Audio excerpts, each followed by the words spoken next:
कबीर साहब आगे कहते हैं, रान परोसिन उन्हू मरिगे को मोरबतिया चलाई।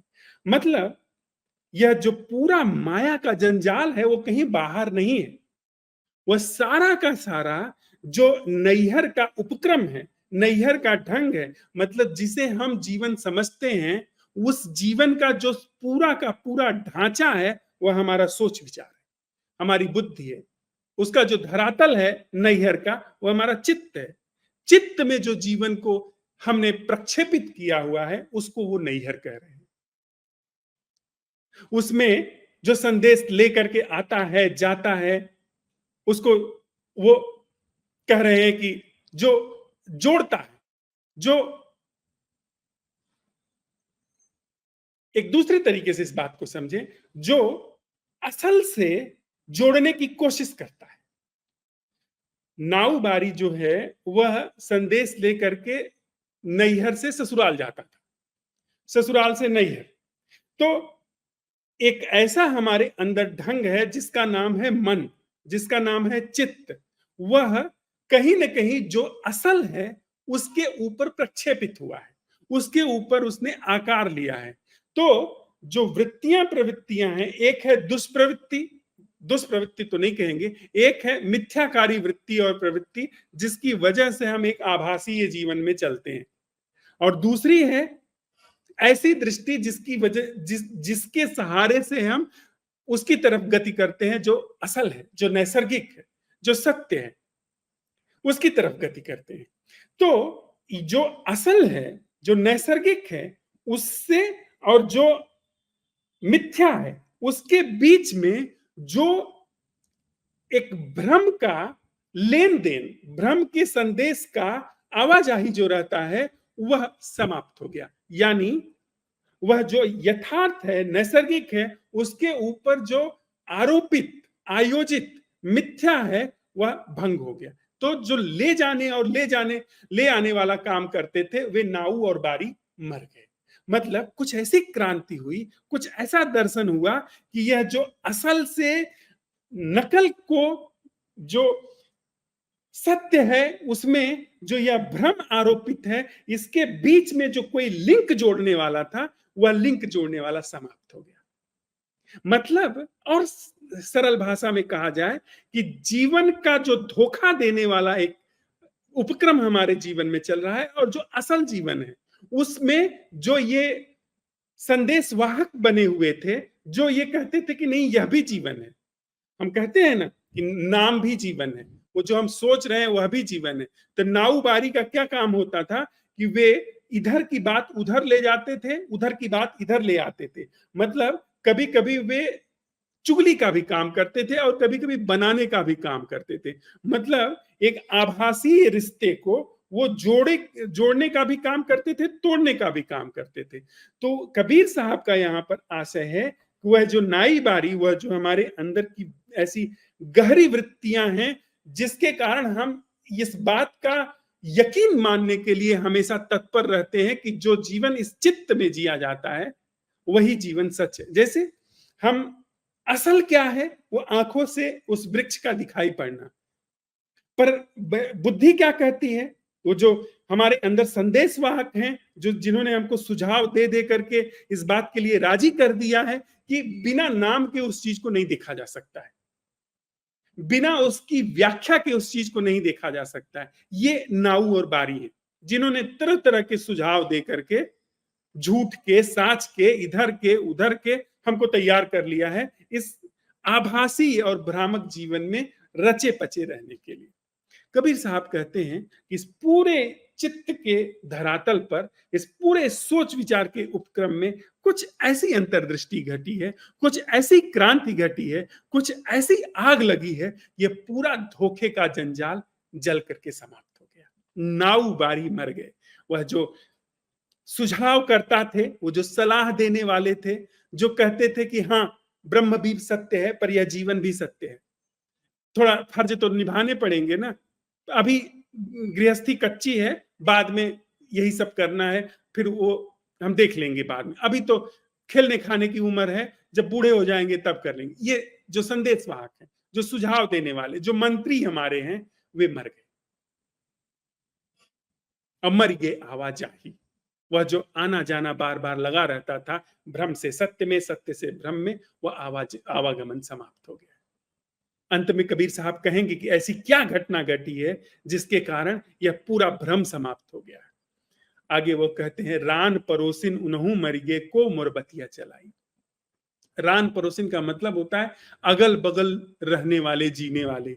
हम आप कैसे जीते हैं? अगल बगल वाले के लोगों को देख करके। देखा किसी व्यक्ति को महंगी गाड़ी में जाते हुए, बगल से, बगल जो पड़ोसी है वो रहता है, वो एक महंगी गाड़ी खरीद करके लेकर के आया, वह कुछ महंगी घड़ी खरीद करके लेकर के आया, महंगा जूता खरीद करके लेकर के आया। अब उसके जूते को देख करके मेरे अंदर भी वृत्ति पैदा हो गई। अब आप देखें कबीर साहब यहां कैसे कहते हैं कि रान परोसिन उन्हू मरिगे को मोर बतिया चलाई। मेरे अंदर जो बात चलती है जीवन को आगे ले जाने की, आगे बढ़ने की, कि यह पहन लूं, यह खा लूं, यह हो लूं, वह ऐसा रह लूं, वह समाप्त हो गई। वही लोग तो बताते थे ना कि जीने का, आप एक मूवी देखते हैं, एक शॉर्ट देखते हैं, एक रील देखते हैं जिसमें किसी व्यक्ति को देखते हैं कि वो हवाई जहाज से उड़ रहा है, किसी व्यक्ति को देखते हैं कि सुंदर सी स्त्री के साथ में वो घूम रहा है, बात चल गई, हमारे आपके अंदर बात चल गई कि हम भी जेट प्लेन से घूमेंगे, हम भी चार्टर्ड प्लेन से आए जाएं, कुछ ऐसा जीवन में हो जाए, बात चल गई। जीने के लिए एक सुझाव हमारे अंदर पैदा हो गया कि क्या ऐसे जिया जाए जिसमें हमारा कोई निजी चार्टर प्लेन हो, या क्या ऐसे जिया जाए कि ये ब्रांड का जूता हमारे पैर में हो, इस ब्रांड की हम टोपी पहने, वगैरह वगैरह। वो बात चल गई। कबीर साहब कहते हैं कि रान परोसिन उन्हू मरिए। अब ये रान पड़ोसी कहां रहते थे? वह व्यक्ति नहीं जो बाहर है। रान पड़ोसी वो तो बाहर जो है वो तो एक असल जिंदगी है। एक रान पड़ोसी हमारे भीतर बन जाता है। वह जो छवि हमारे अंदर बन जाती है वह रान पड़ोसी है। वह पड़ोस में रहने वाला व्यक्ति है जिसको देख करके हमारे अंदर बहुत सारे रान पड़ोसी रहते हैं। जो हीरो है ना वो पड़ोसी है। आपके हमारे अंदर बहुत सारा साइकोलॉजिकल कचरा रहता है, बहुत सारा कूड़ा भरा रहता है।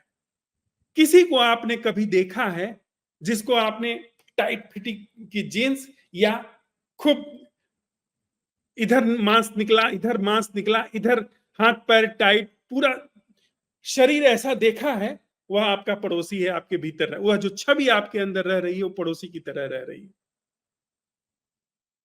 उसी छवि का आप आपके जीवन में अनुकरण चल रहा है कि छाती ऐसी हो जाए, बाहें ऐसी मजबूत हो जाएं, चेहरा ऐसे हो जाए, ऐसी दाढ़ी हो, ऐसी मूछें हो, या सफा चट्ट हो, ऐसे बाल हो, ऐसी पगड़ी हो, ऐसे ब्रांड का चश्मा हो।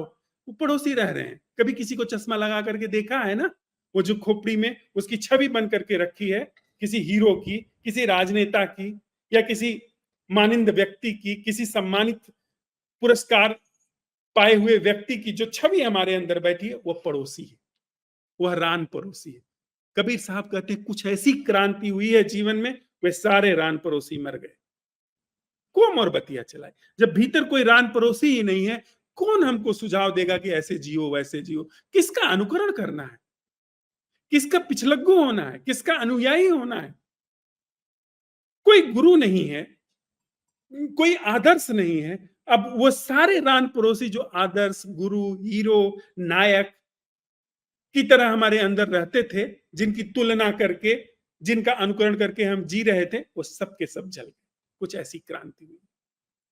कबीर साहब आगे कहते हैं, दाई मरी गए, बाबा मरी गए। दाई मतलब मां, बाबा मतलब पिता। तृष्णा और महत्वाकांक्षा कि यह हो जाऊं, और उसकी मांग, जो महत्वाकांक्षा, किसी को देख लिया कि वह एक आदर्श जीवन शैली है, किसी फिल्मी दुनिया के हीरो को देख लिया आपने कि वह आदर्श जीवन शैली है। इस तरीके से जैसे ही कार से उतरे, जैसे ही एयरपोर्ट से निकले, तैसे ही लोग सेल्फी लेने के लिए आगे पीछे घूमने लगे, पर वो बिना किसी की परवाह करते हुए सीधे हाथ हिलाते हुए, झूठी मुस्कान दिखाते हुए, या गाड़ी के ऊपर चढ़ करके सबका अभिवादन स्वीकार करते हुए गाड़ी में बैठ के निकल जाए। आह, ऐसा मुझे भी जीना चाहिए। वह जो ऐसी मांग, वह महत्वाकांक्षा। जो महत्वपूर्ण है उसकी आकांक्षा, जिस जिसको हमारा चित्त महत्व सिद्ध करता है, उसकी आकांक्षा, उस महत्वपूर्ण की आकांक्षा महत्वाकांक्षा। उसी महत्वाकांक्षा के पीछे तो हम दिन रात दौड़ते हैं, उसी ने तो हमको पैदा किया है। ये जो मैं का एहसास है, महत्वाकांक्षा से पैदा हुआ है। ये हो जाऊं, वो हो जाऊं, जो है वह पर्याप्त नहीं है। जस का तस जीना स्वीकार नहीं है, कुछ होने की, कुछ पाने की। और ये कुछ होना कुछ पाना कोई नैसर्गिक नहीं है, यह हमारे संस्कारों से आता है, हमारे अपनी परवरिश से, हमारे अपने बैकग्राउंड से, हमारे अपने शिक्षा से आता है। कोई ओरिजिनल यह हो जाऊं वह हो जाऊं थोड़ी आता है। हम आप जैसे परिवेश में रहते हैं उस तरह की मनोकामना करते हैं, तो कोई वो ओरिजिनल चीज नहीं है, वो सिखाई हुई है, आरोपित की हुई चीज है। तो महत्वाकांक्षा और तृष्णा, उसमें लगे रहना, उसके लिए सतत काम करते रहना, यही महत्वाकांक्षा और तृष्णा, यही हमारे दाई और बाबा है। इन्हीं दो चीजों से हमारा जन्म होता है, क्योंकि इन्हीं दोनों चीजों से एक आभासी ये जीवन पैदा होता है, जिसमें हम गति करते हैं कि मैं अभी ऐसा हूं, एक दिन वैसा हो जाऊंगा। और जो भविष्य में वह होने की आकांक्षा है, वो महत्वाकांक्षा, वो हमारे पिता की तरह है, वो हमें पैदा करने वाले की तरह। माँ जो उसमें लगातार बनाए रखती है, जो पोषती रहती है, जो गति देती रहती है कि अब यह करो, अब वह करो, तब एक दिन वह पहुंच जाओ। कबीर साहब कहते हैं, दाई मर गए, बाबा मर गए। एकदम से जहां पर नैहर है, जहां पर से कभी जीना नहीं हो पाता, जहां से एक दिन जाना ही था, वहां नैहर बुरी तरह से जला है, वहां सब कुछ जल करके राख हो गया है। क्या? यह पूरा संकल्प विकल्प चित्त का क्रियाकलाप, यह पूरा का पूरा स्वाहा हो गया। किससे? ध्यान से, अंतर्दृष्टि से, निर्विकल्प जागरण से, जस का तस अवलोकन से, यह संपूर्ण जो नैहर का क्रियाकलाप है, यह स्वाहा हो गया। ससुरे का पठवो संदेश, संतों नैहरवा में आग लगी। कबीर साहब आगे कहते हैं,